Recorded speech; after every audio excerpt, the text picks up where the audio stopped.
आज के प्रातःकालीन वेला में संध्योपासना की कक्षा में हार्दिक स्वागत है।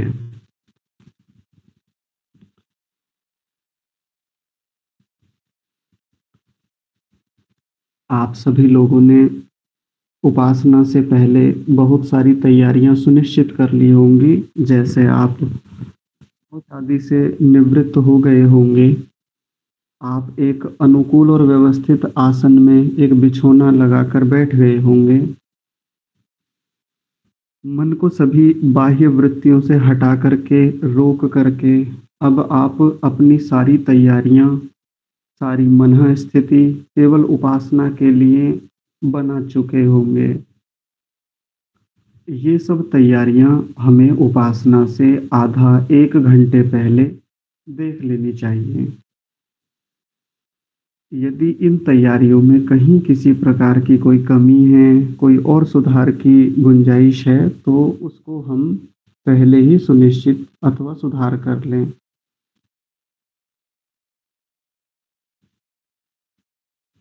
तो आइए हम सभी मिलकर आंतरिक जगत की इस दीर्घकालीन यात्रा पर आगे बढ़ते हैं। सभी लोग एक अनुकूल और व्यवस्थित आसन में बैठ जाएंगे। एक ऐसा आसन जिस पर हमारा लंबा अभ्यास है, जिस पर हम प्रतिदिन बैठकर उपासना करते हैं, जिस आसन को हमने सिद्ध कर रखा है,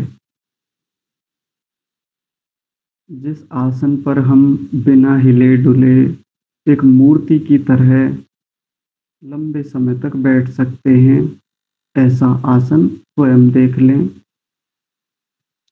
जिसमें कोई बहुत अधिक प्रयत्न, बहुत अधिक बल लगाकर ना बैठा जाए। सामान्य रूप से, सहजता से एक ऐसा आसन आप लगा लीजिए। एक बार ऊपर से लेकर नीचे तक संपूर्ण शरीर का अवलोकन करेंगे, अपने आसन को देखेंगे। कमर, गर्दन एक सीधे दंड के समान,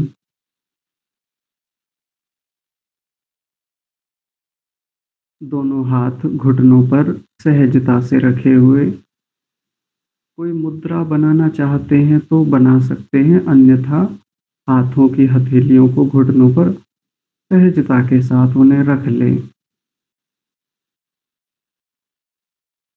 अपने चेहरे की स्थिति का अवलोकन करेंगे।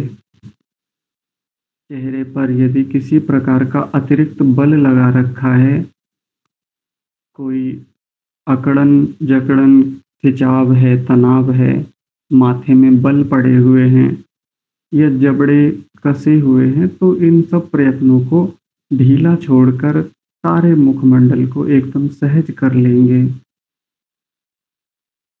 अपने चेहरे पर प्रसन्नता के भाव लेकर आएंगे, मुदिता के भाव। गर्दन सीधी, मेरुदंड सामान्य सहज सीधा, कोई बहुत अधिक खिंचाव या तनाव नहीं होना चाहिए। पेट को बहुत अधिक बल लगाकर भीतर की ओर नहीं खींचेंगे, सामान्य रूप से सहज रूप से ढीला छोड़ देंगे।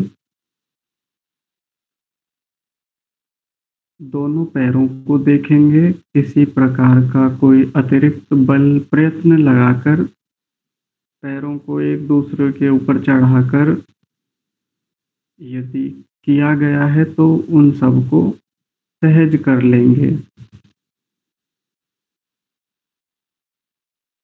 एक बार ऊपर से नीचे तक फिर से संपूर्ण आसन का, शरीर की स्थिति का अवलोकन करेंगे।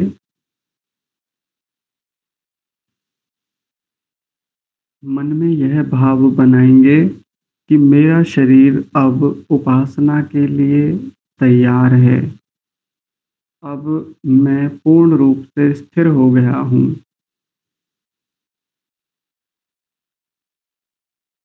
पूरी उपासना भर मैं हिलूँगा डुलूँगा नहीं, मैं इस शरीर को यथावत स्थिर रखने का प्रयास करूँगा।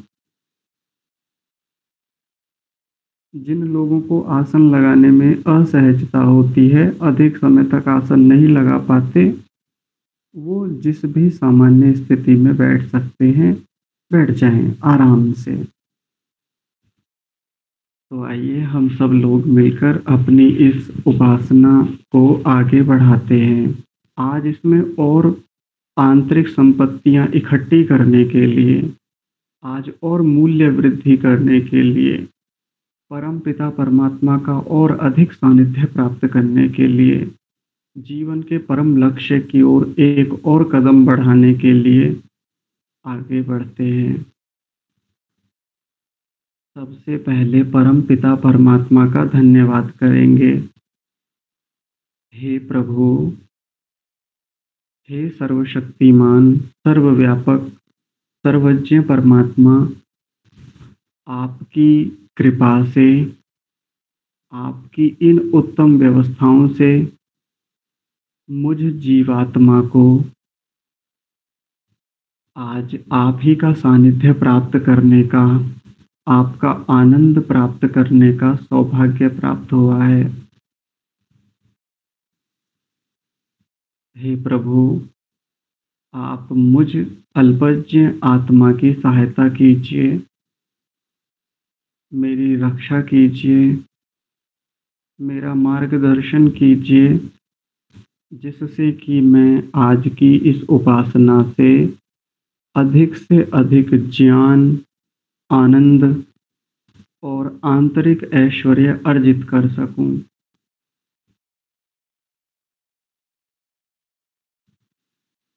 अब हम सभी लोग मिलकर अपने आते-जाते प्राण पर ध्यान को केंद्रित करेंगे। सामान्य, सहज, जो श्वास आ रहा है, जा रहा है, उस पर अपने ध्यान को लगाएंगे। नासिका के अग्रभाग जहाँ से प्राण आता है, जाता है, वहाँ पर थोड़ी देर के लिए अपने मन को रोकने का प्रयास करेंगे।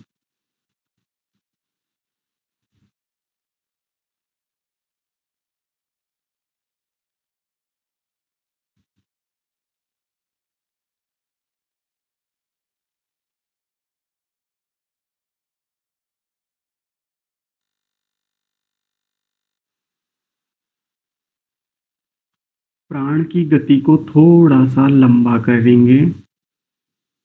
जिस समय प्राण भीतर जा रहा हो, फिर उसके पश्चात प्राण बाहर आ रहा हो, उसकी गति इतनी सूक्ष्म, इतनी बारीक, इतनी धीरे होनी चाहिए कि यदि नासिका के अग्रभाग पर हम कोई रुई का टुकड़ा भी लगा दें तो उसमें कोई हलचल ना हो, किसी प्रकार की कोई गति ना हो। इतना सूक्ष्म प्राण।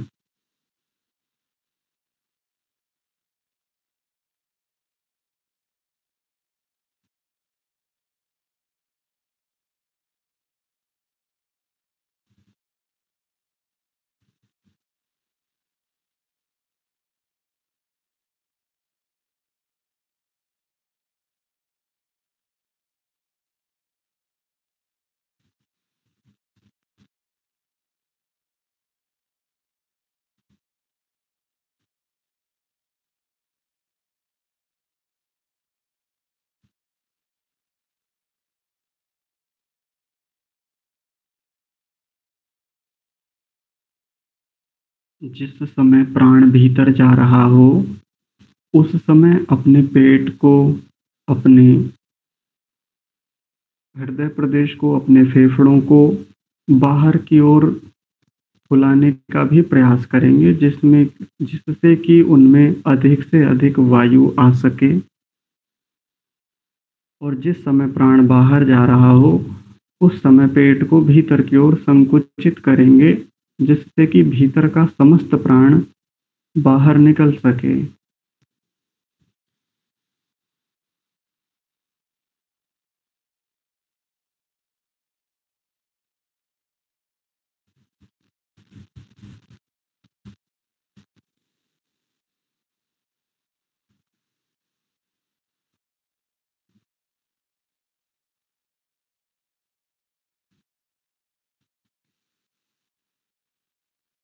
अब इस छोटे से किंतु महत्वपूर्ण अभ्यास के उपरांत अब प्राणायाम करेंगे। सबसे पहला बाह्य प्राणायाम, जैसा कि पूर्व में भी हमने किया है। एक बार प्राण को भीतर भरेंगे और फिर पूरा बल लगाकर उसको बाहर फेंक देंगे। बाहर ही रोक के रखेंगे। घबराहट होने पर उसको धीरे धीरे भीतर भर लेंगे। जितना अधिक सामर्थ्य उसको सहने का है, यदि उस सामर्थ्य को और बढ़ाएं, यदि उस घबराहट को थोड़ा और सहन करने का प्रयास करें, तो हमारा मन शीघ्रता से स्थिर होने लगता है।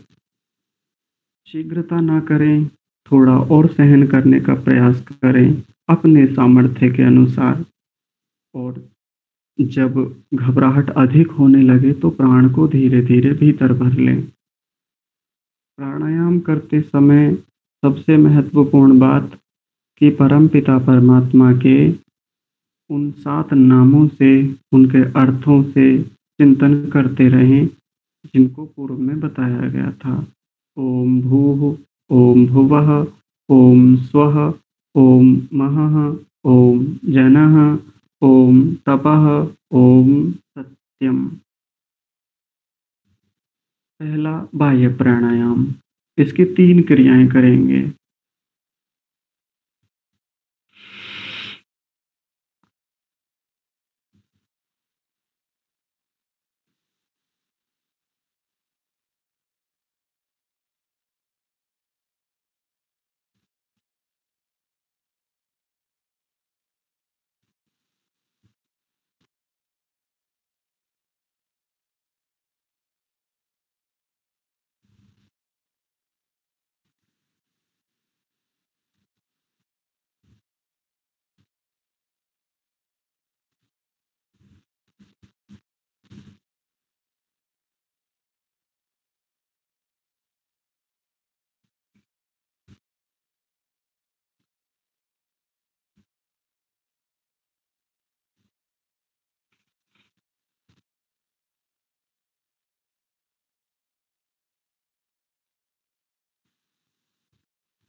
तीन क्रियाएं करने के उपरांत सामान्य श्वास प्रश्वास।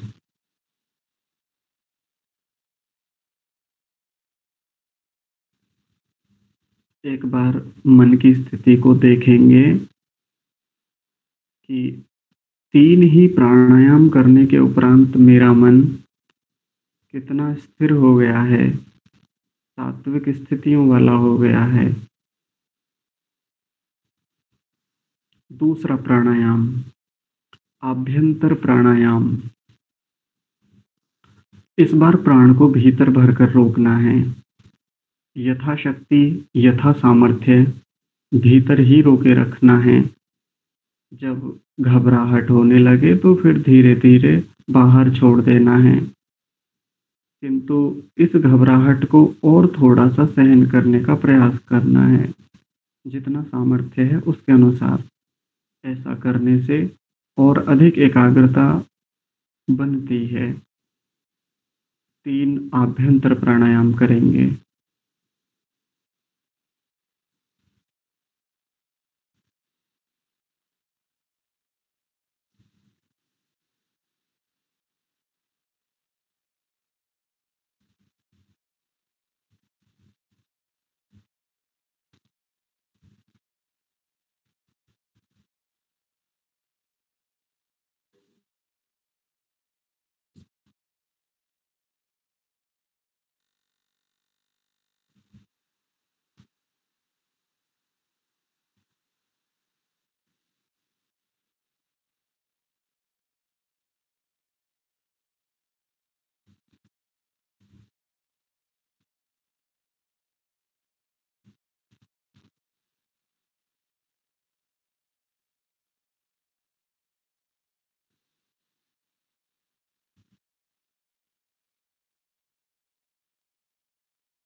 सामान्य श्वास प्रश्वास।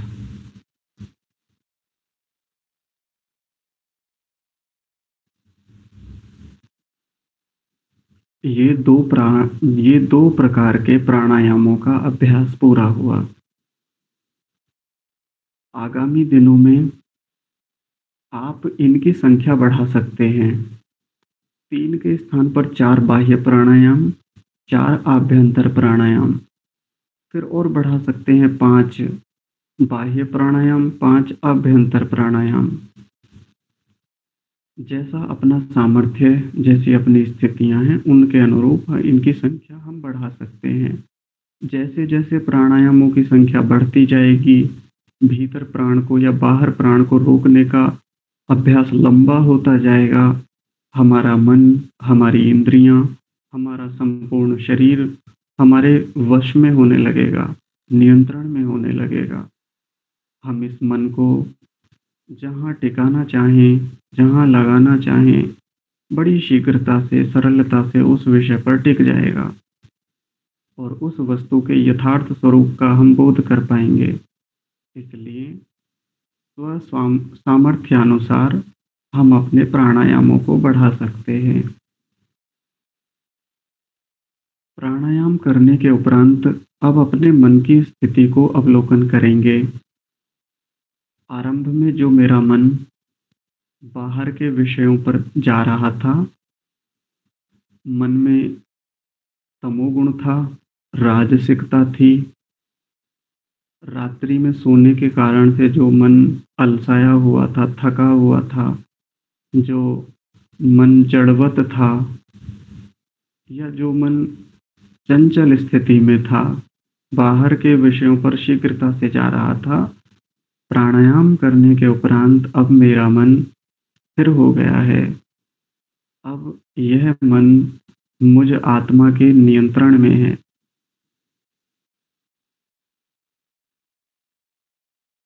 इस प्रकार की एकाग्रता की स्थिति संपादित करने के उपरांत प्रत्याहार का अभ्यास करेंगे।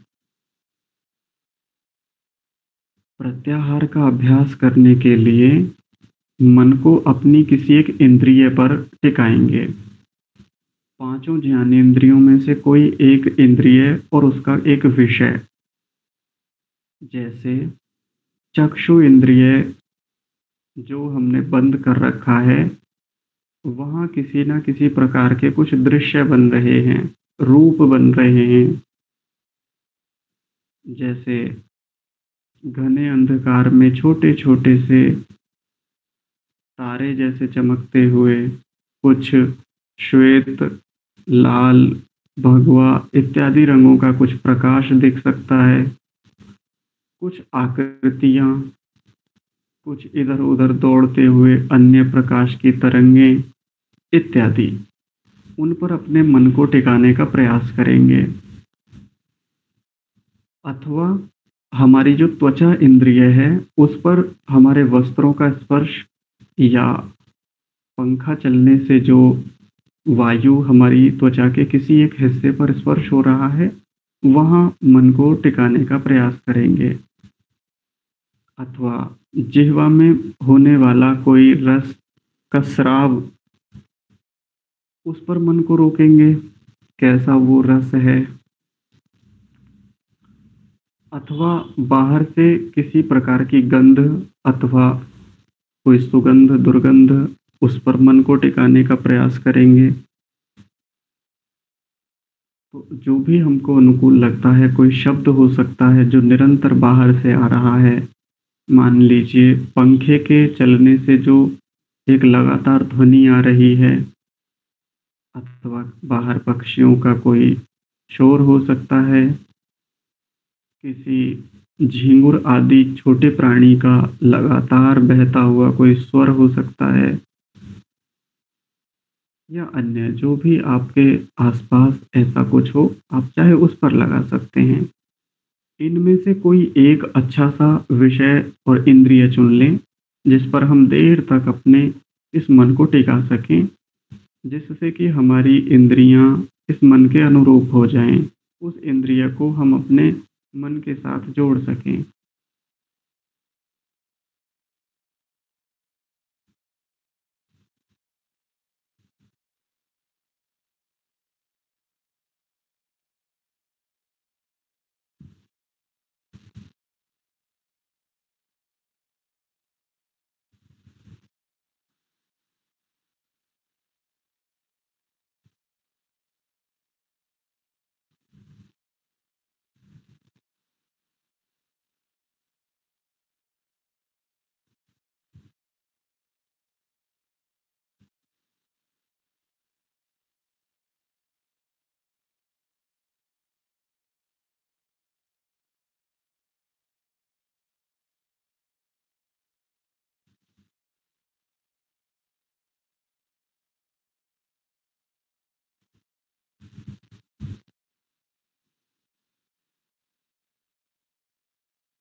हमारा स्थिर मन अब आंतरिक यात्रा पर बढ़ चुका है। वह अंतर्मुखी होने लगा है।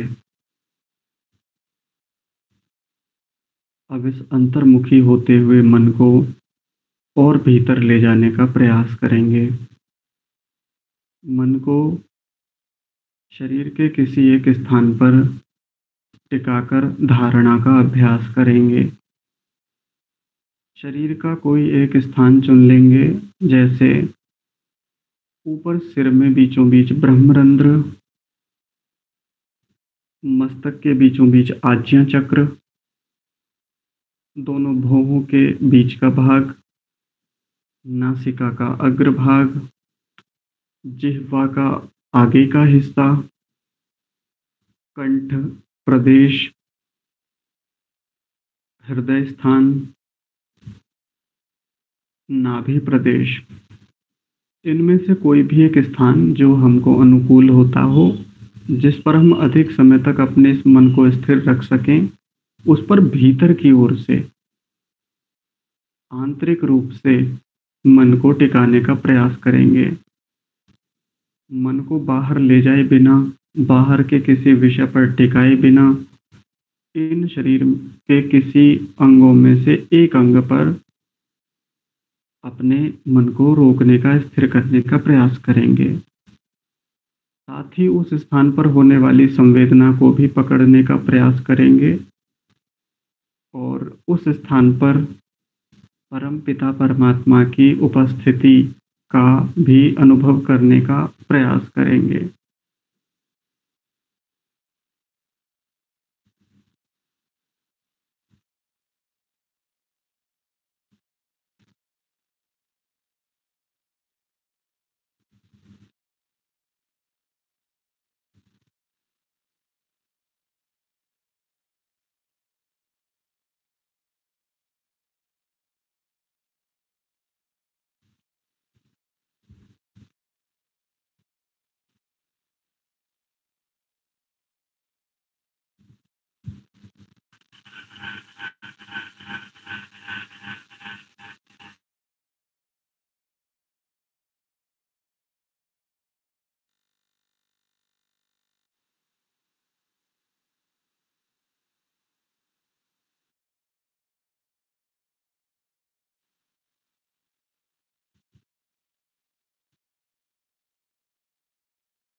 इस धारणा के अभ्यास को अपने प्रतिदिन की उपासना में और बढ़ाने का प्रयास करेंगे। जैसे जैसे धारणा का यह अभ्यास दृढ़ होता जाएगा, हमारी आंतरिक यात्रा और सहज होती जाएगी। हमारा अगला अभ्यास ध्यान बहुत सहज और सरल हो जाएगा।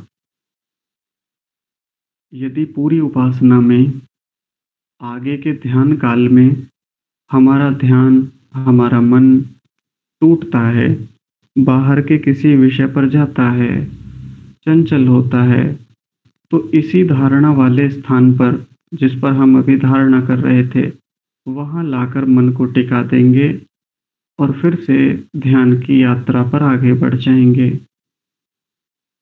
ऐसा करने से निर्विघ्न रूप से हमारी उपासना यथावत चलती रहेगी। अब हम ध्यान के अभ्यास के लिए आगे बढ़ते हैं। अभी तक हमने परमपिता परमात्मा के स्वरूप को देखने, समझने, उस पर चिंतन मनन करने और उसकी सूक्ष्मता में जाने का प्रयास किया। आज भी हम परमपिता परमात्मा के एक बहुत ही विशिष्ट गुण, उनके एक विशिष्ट स्वभाव के विषय में चिंतन करेंगे, ध्यान करेंगे और आगामी कक्षाओं में फिर इसके पश्चात आत्मा, अंतःकरण आदि का भी हम ध्यान करेंगे। परमपिता परमात्मा के असंख्य गुण हैं, असंख्य नाम हैं, स्वभाव हैं, कर्म हैं।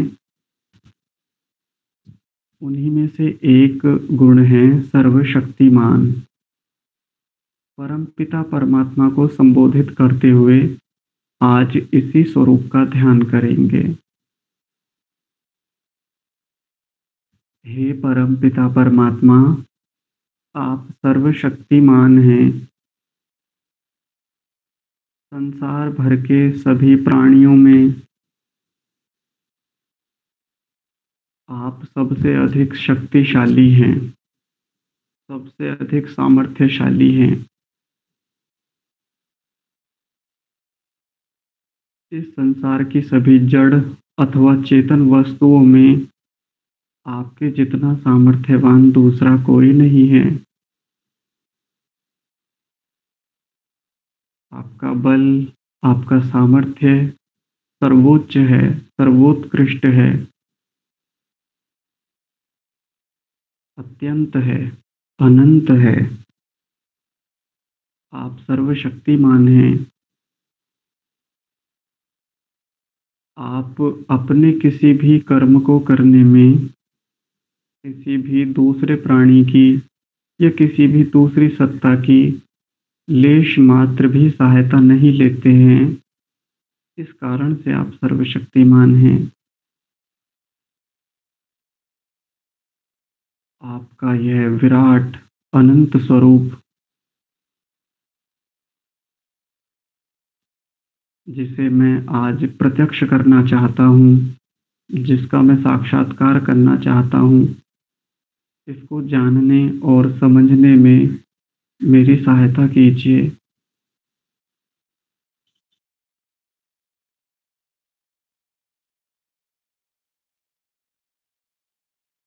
सृष्टि के आदि में जब आप सृष्टि का निर्माण करते हैं, सत्व, रजस और तमस मूल प्रकृति के परमाणुओं को उठाकर उनमें उपस्थित होकर आप इतने बड़े वृहद ब्रह्मांड की रचना करते हैं। यह आपके महान सामर्थ्य के कारण से ही हो पाता है। मेरे जैसा अल्पज्ञ, अल्प शक्तिमान, कम सामर्थ्य वाला कोई भी जीवात्मा इतना सर्वोच्च कार्य, इतना महान और विस्तृत कार्य नहीं कर सकता। किंतु आप बड़ी सहजता से अपने ही स्वरूप में अवस्थित रहकर अपने उस अनंत सामर्थ्य से, उस महान शक्ति से इतने बड़े ब्रह्मांड की रचना करते हैं, क्योंकि आप सर्वशक्तिमान हैं।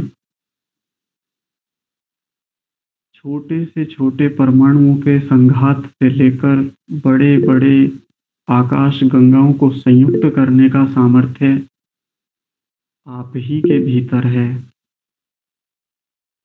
आपके अतिरिक्त दूसरा ना कोई बल है, ना कोई शक्ति है और ना कोई शक्ति वाला है।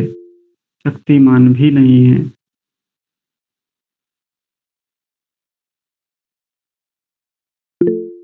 संसार के सभी ठोस पदार्थों, द्रव पदार्थों, गैस पदार्थों के परमाणुओं में जो एक बल है, जो उनको जोड़े रखता है,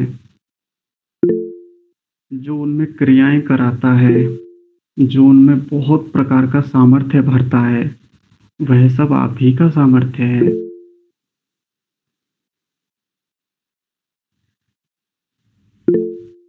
ग्रहों में उपस्थित गुरुत्वाकर्षण बल, जो अपने उस सामर्थ्य के कारण संसार की वस्तुओं को, बाकी ग्रहों को अपनी ओर आकर्षित करता है, पूरे वेग के साथ, पूरे सामर्थ्य के साथ वो अपने भीतर समेट लेना चाहता है।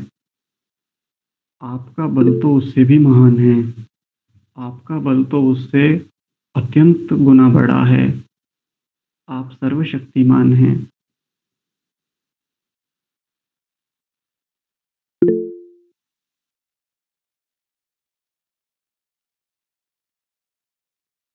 कई ग्रहों और पिंडों को जला देने का अत्यंत सामर्थ्य रखने वाला सूर्य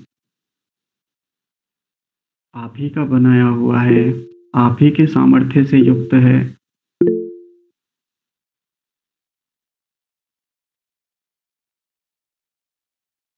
उसके भीतर होने वाली नाभिकीय संलयन और नाभिकीय विखंडन की अपार क्रियाएं, अनंत ऊर्जा को देने वाली, अनंत शक्ति को देने वाली वो क्रियाएं आप ही से संचालित हैं।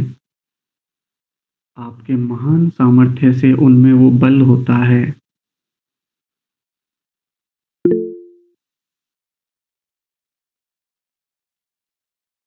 प्रत्येक ग्रह को दूसरे ग्रह के साथ जोड़ना, एक नियमित कक्षा में गति कराना, उसको धारण करना, बनाए रखना, यह अनंत सामर्थ्य केवल आप ही का है।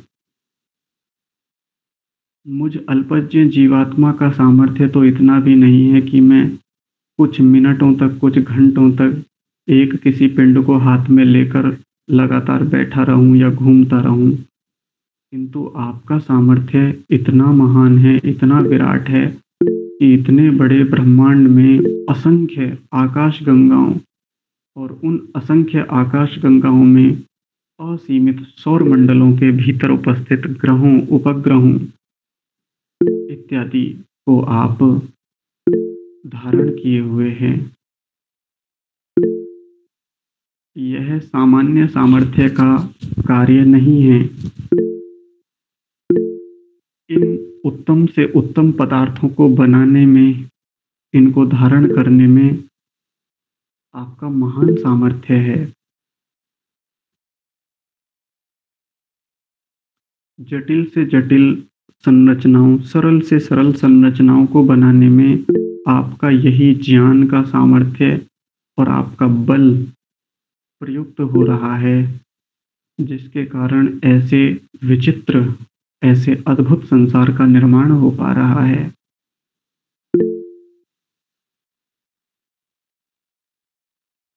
हम अपनी सामर्थ्य से बहुत छोटे छोटे पदार्थों का निर्माण कर पाते हैं, क्योंकि हमारा सामर्थ्य अल्प है। किंतु हे प्रभु, आपका तो यह विराट सामर्थ्य, अनंत सामर्थ्य ऐसे ऐसे जटिल पदार्थों को, जटिल संरचनाओं को बनाने वाला है कि जिनको बनाने की कल्पना तक मैं कभी नहीं कर सकता।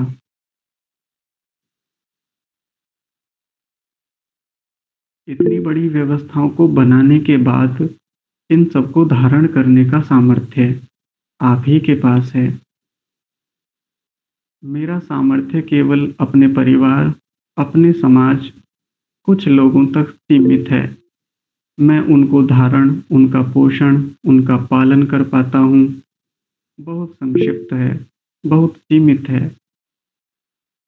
किंतु इस पृथ्वी के असंख्य जीवों और 8 अरब से अधिक मनुष्यों को धारण करने का, उनके पालन का, उनके पोषण का, उनके जीवन को बनाए रखने का एक विराट सामर्थ्य आप ही के भीतर उपस्थित है। मनुष्यतर प्राणियों की असंख्य प्रजातियों, उनकी असंख्य असीमित संख्याओं को जानने का सामर्थ्य आप ही के पास है। इस पृथ्वी के अतिरिक्त अन्य लोकों पर जहाँ मनुष्य आदि प्राणियों की सृष्टि है, उनको भी धारण करने का, पालन पोषण आदि का, उनको व्यवस्थित रखने का, उनकी स्थितियों को बनाए रखने का अनंत सामर्थ्य आप ही में है। आप सर्वशक्तिमान हैं।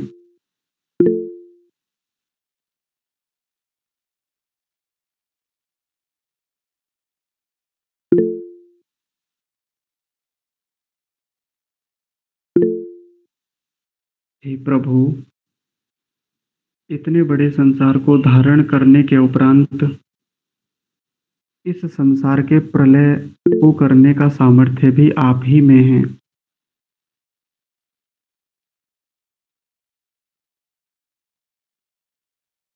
छोटे से छोटे वस्तु को नष्ट करना, उसको कार्य रूप से पुनः मूल रूप में ले जाना, इस इतने बड़े संसार को अपने फिर से उसी मूल प्रकृति के स्वरूप में ले जाना, ये केवल आप ही का सामर्थ्य है। मैं जीवात्मा इस संसार के पदार्थों को लेकर नए नए पदार्थों का निर्माण करने का सामर्थ्य तो रखता हूँ, किंतु इन पदार्थों को अपने मूल स्वरूप में ले जाने का लेश मात्र भी सामर्थ्य मेरे भीतर नहीं है।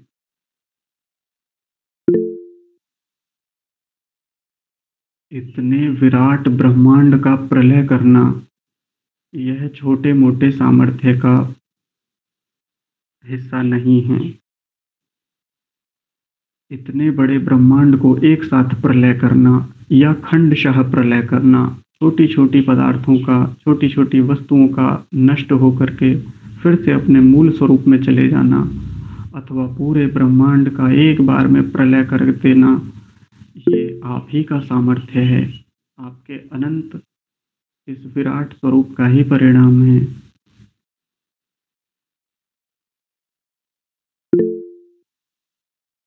हे प्रभु, मुझ जीवात्मा का बौद्धिक सामर्थ्य न्यून है, बहुत कम है।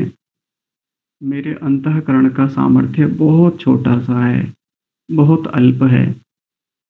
मेरा किसी भी चीज को याद करने का, स्मृति करने का सामर्थ्य भी अत्यंत न्यून है। मैंने इस जन्म में कितने कर्म किए, मेरा इतना सामर्थ्य नहीं है कि मैं सबको जान सकूं, किंतु आपका वह सामर्थ्य सर्वोच्च है। आप मेरे पूर्व में किए गए सभी कर्मों को जानने का सामर्थ्य रखते हैं, और न केवल मेरे, अपितु संसार के प्रत्येक प्राणी के द्वारा किए जाने वाले कर्मों को आप जानने का, उनको समझने का और उनको व्यवस्थित रखने का भी सामर्थ्य आप ही के पास है। कर्मों के अनुसार यथावत न्याय करने का सामर्थ्य केवल आपके पास है। वह शक्ति, वह बल जो न्याय करने के लिए किसी राजा को, किसी न्यायकारी को चाहिए, वो सब आपके पास है। आप बिल्कुल भी अन्याय नहीं करते हैं। आपकी न्याय व्यवस्था में, आपके इस अनंत सर्वशक्तिमान स्वरूप में मैं उपस्थित होकर निर्भय हो रहा हूँ। मुझे मेरे उत्तम कर्मों का आप यथावत फल देने वाले हैं, क्योंकि आप सर्वशक्तिमान हैं। आपके सर्वशक्तिमान होने से मुझ में निर्भयता रहती है, मैं सहज रहता हूँ। आपके जैसा महान सामर्थ्य से युक्त मित्र और न्यायकारी राजा मेरे साथ रहता है। आप मेरे प्रत्येक कर्म को जानकर, समझकर उसका यथावत फल देते हैं, यह आपका सामर्थ्य है। सारे संसार को ज्ञान देने का अनंत सामर्थ्य आपके पास है।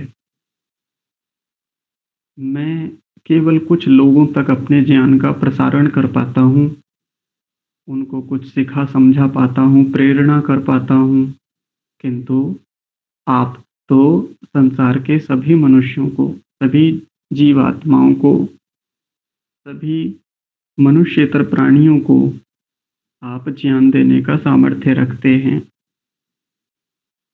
सृष्टि के आदि में वेदों को उत्पन्न करने का अथवा वेदों के ज्ञान को प्रसारित करने का वह अद्भुत सामर्थ्य केवल आप ही में है। उस वेद के ज्ञान को प्रसारित करना प्रति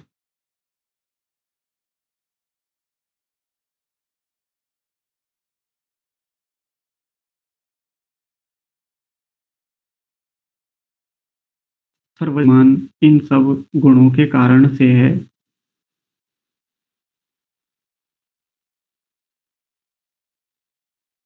हे प्रभु,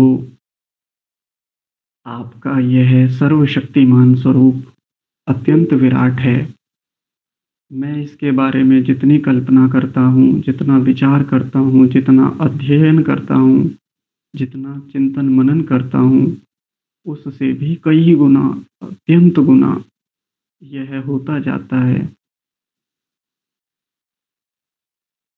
हे प्रभु, आप जो इतने महान सामर्थ्य से युक्त हैं, सर्वशक्तिमान हैं, आप मुझ जीवात्मा को भी यह शक्ति प्रदान कीजिए। आप मुझे भी वह बल दीजिए जिससे कि मैं मेरे लक्ष्य को सहजता से, निर्विघ्न रूप से, सरलता से प्राप्त कर सकूं। मुझ अल्प सामर्थ्यवान जीवात्मा के भीतर आपका वह सामर्थ्य उपस्थित हो जाए कि जिससे मेरा परम लक्ष्य, मेरा मुख्य लक्ष्य जो आपको प्राप्त करने का है और पश्चात दुखों से निवृत्त होने का जो मेरा चरम लक्ष्य है, मैं उसको प्राप्त कर सकूं। हे प्रभु, आप मुझ पर कृपा कीजिए कि मैं आपके इस सर्वशक्तिमान स्वरूप को अपने बोध में, अपने ज्ञान में, अपने संज्ञान में सदैव बनाए रखूं। मुझे किसी प्रकार का कोई भय ना हो। मैं आपके इस विराट स्वरूप को, आपके सर्वशक्तिमान स्वरूप को अपने ध्यान में रखकर निर्भय होकर विचरण करूं। अपने जीवन के सब प्रकार के उत्तम कर्मों को करता चलूं।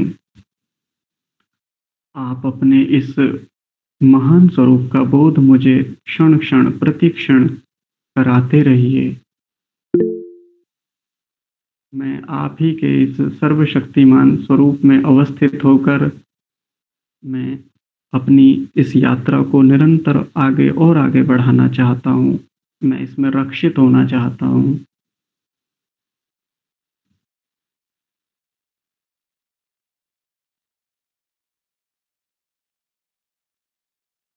हे सर्वशक्तिमान प्रभु,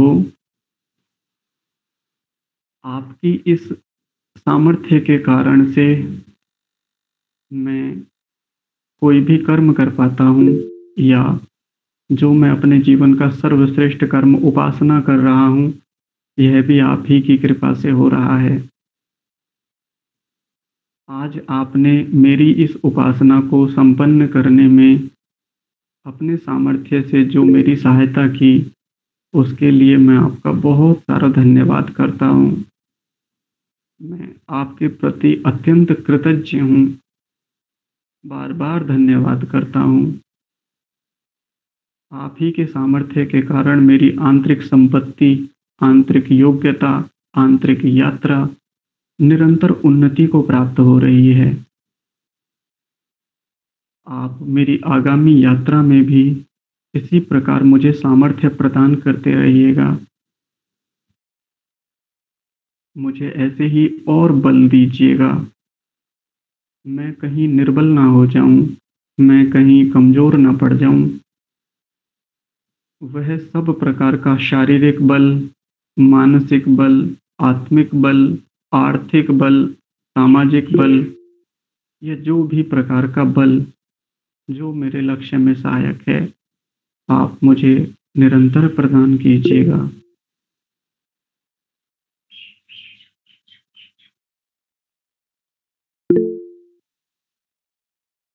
मैं इसी प्रकार से आपका बड़ा उपकार मानूँगा।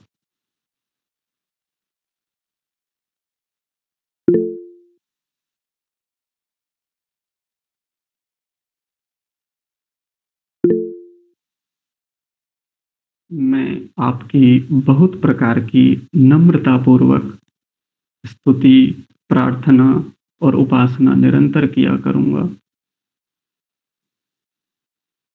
आज की इस निर्विघ्न रूप से संपन्न होने वाली और आंतरिक संपत्ति को एकत्र करने वाली उपासना के लिए आपका अंत में बहुत, बहुत, बहुत सारा धन्यवाद।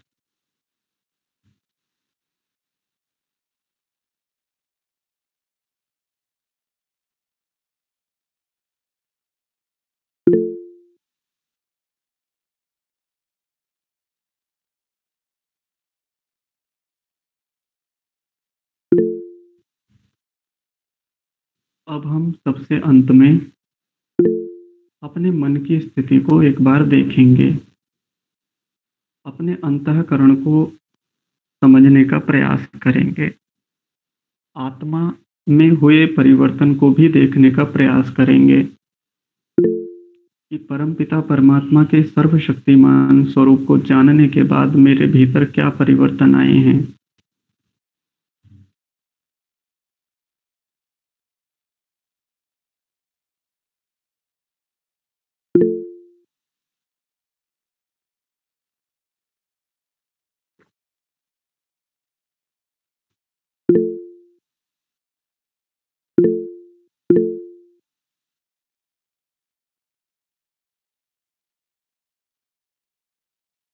आज की उपासना से मैंने बहुत प्रकार की आंतरिक संपत्ति को अर्जित कर लिया है। ऐसे ही मैं निरंतर अपने इस आंतरिक ऐश्वर्य को बढ़ाता रहूँगा। तो आइए अब अपनी उपासना को संपन्न करते हैं। धीरे-धीरे अपने हाथों की अंगुलियों में थोड़ी-थोड़ी गति करेंगे। पैरों की अंगुलियों को थोड़ा हिलाने का प्रयास करेंगे। हाथों की हथेलियों को थोड़ा-सा बदलने का प्रयास करेंगे। आसन को थोड़ा-सा ढीला छोड़ देंगे।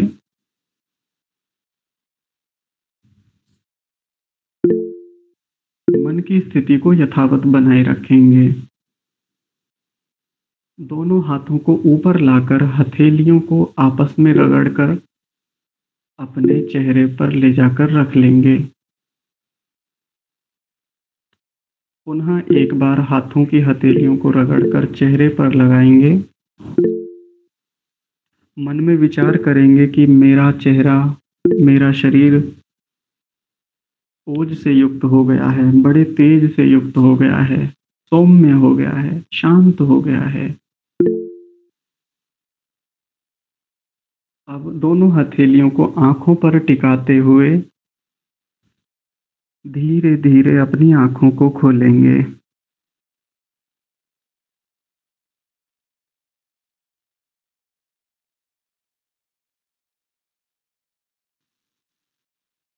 बाहर के किसी विषय पर अधिक चिंतन न करते हुए मन की जो स्थिति है उसको यथावत बनाए रखते हुए कुछ समय तक मौन रहते हुए अब हम धीरे-धीरे अपने घर के कामों में प्रवृत्त होंगे। अपने किसी भी अनुभव को सुनाए बिना, बोले बिना हम आराम से कक्षा से चले जाएंगे। दोपहर में आज गुरु पूर्णिमा का एक पर्व है, हम उसको मनाएंगे, तो आपका हार्दिक स्वागत है। आप उसमें आ सकते हैं। आज की कक्षा को यहीं विराम देते हैं। सभी को सादर प्रणाम। सुप्रभातम। सबका दिन मंगलमय हो।